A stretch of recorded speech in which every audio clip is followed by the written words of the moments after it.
बिस्मिल्लाहिर्रहमानिर्रहीम। इस वीडियो में हम देखेंगे कि हम दो मैट्रिसेस को 2x2 मैट्रिसेस को हम कैसे मल्टीप्लाई कर सकते हैं। सपोज़ करते हैं ए मैट्रिक्स है हमारे पास 1 2 3 और 4, ठीक है, और बी मैट्रिक्स है हमारे पास -1 2 1 4, ठीक है। ये दो मैट्रिसेस हम इन दोनों को मल्टीप्लाई करना चाहते हैं, दोनों 2x2 मैट्रिसेस हैं। तो सबसे पहले मैं इनको इस तरह लिखता हूँ, A into B is equal to, पहले ए वाला मैट्रिक्स लिख देता हूँ 1 2 3 4, ठीक है। फिर बी वाला मैट्रिक्स लिख देता हूँ -1 2 1 और 4, ठीक है। इन दोनों को मैं मल्टीप्लाई करना चाहता हूँ, यानी कि ए इंटू बी फाइंड करना चाहता हूँ। तो सबसे पहले आपने क्या करना है, इसकी रो को देखना है और इसके कॉलम्स को देखना है, ठीक है। तो सबसे पहले इसकी रो, इस रो को देखो और इस कॉलम को देखो। पहले को पहले से, फिर पहले को दूसरे से, दूसरे कॉलम से मल्टीप्लाई करना है, यानी कि इधर 1 लिखा हुआ है, इधर -1 लिखा हुआ है। पहला इसका भी पहला 1 इंटू -1 ही होता है। फिर दरमियान में प्लस लिखेंगे, इसका दूसरा, इसका भी दूसरा। 2 इंटू 1 करेंगे, इसका आंसर 2 आएगा। इसका काम ख़त्म हो गया। अब इस रो को इस कॉलम के साथ मल्टीप्लाई करते हैं, इसका पहला और इसका भी हम पहला लिखते हैं। 1 इंटू 2 करेंगे तो 2 1 2 होते हैं, दरमियान में प्लस लिखेंगे।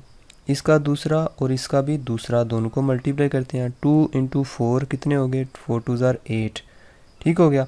अब ये पहली जो रो है उसका काम हो गया इन दोनों के साथ, इन दोनों कॉलम के साथ इसका काम मुकम्मल हो चुका है। अब दूसरी रो देखते हैं और ये दोनों कॉलम दोबारा से देखते हैं। इसकी पहली जो क्या है लिखा हुआ है पहले नंबर पे, इसका 3, इसके पहले नंबर पे -1 लिखा हुआ है। 3 इंटू -1 करें तो -3 आंसर आता है, तो इधर हम लिखेंगे -3। इसका दूसरा और इसका भी दूसरा, प्लस लिखेंगे दरमियान में और लिखेंगे 4 1 4 लिख देंगे। अब कौन सी चीज़ रह गई है, सिर्फ ये वाला कॉलम रह गया। 3 को, यानी कि पहले वाले 3 है, इसका पहले वाला 2 है, 3 2 6, दरमियान में प्लस लिखेंगे 4 4 16, ठीक है। तो इस तरह ये सारे नंबर्स को आपस में मल्टीप्लाई कर देंगे। अब जो आंसर आएंगे इनको ऐड कर देंगे। 2 -1 करेंगे तो +1 आएगा, क्योंकि बड़ी रकम के साथ प्लस है, इधर इसके साथ प्लस आएगा। 8 और 2 कितने हो गए, 10 हो गए, ठीक है। और 4 में से 3 निकालें तो 1 बचेंगे। 16 और 6 कितने हो गए, 22, ठीक है।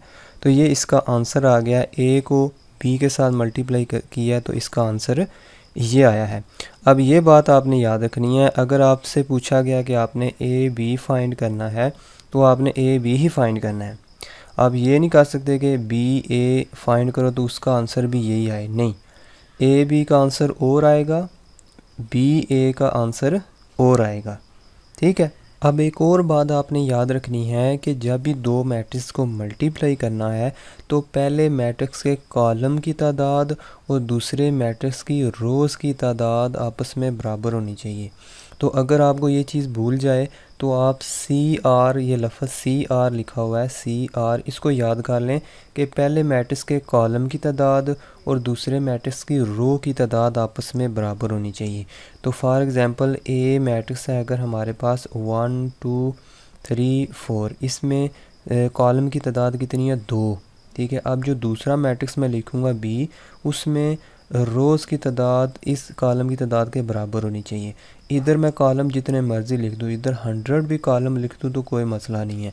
फॉर एग्ज़ाम्पल अगर मैं इधर लिखूँ 1 2 3 4 5, जितने मर्ज़ी मैं कॉलम लिख दूँ, रोज़ की तादाद इसके बराबर होनी चाहिए, 3 4 5 6 7, ठीक है।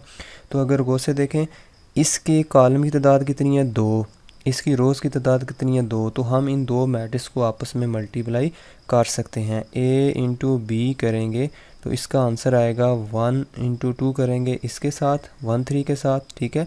फिर इस 1 2 को इसके साथ, इसके साथ, इसके साथ, इसके साथ, तो जो आंसर आएगा, आंसर में जो मैट्रिक्स आएगा उसका ऑर्डर क्या होगा, क्योंकि पहला मैट्रिक्स कितने ऑर्डर का है, 2 क्रॉस 2 का।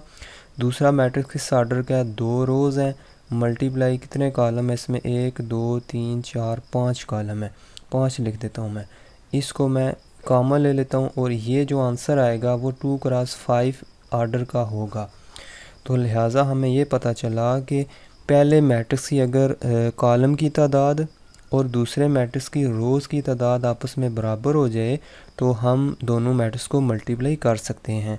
लेकिन अगर इसकी तादाद उसके बराबर ना हो, फॉर एग्ज़ाम्पल अगर इधर 4 आ जाए, 5 6 7 8, ठीक है, इस तरह का मैट्रिक्स बन जाए तो हम इन दोनों को मल्टीप्लाई नहीं कर सकते, क्योंकि इसके कॉलम कितने हैं, इसके कॉलम कितने हैं 2, इसके कॉलम कितने हैं, इसकी रोज़ कितनी है, इसकी रोज़ 3 है, तो इनको हम मल्टीप्लाई नहीं कर सकते। ठीक है, तो ये है किसी भी दो मैट्रिक्स को मल्टीप्लाई करने का तरीका।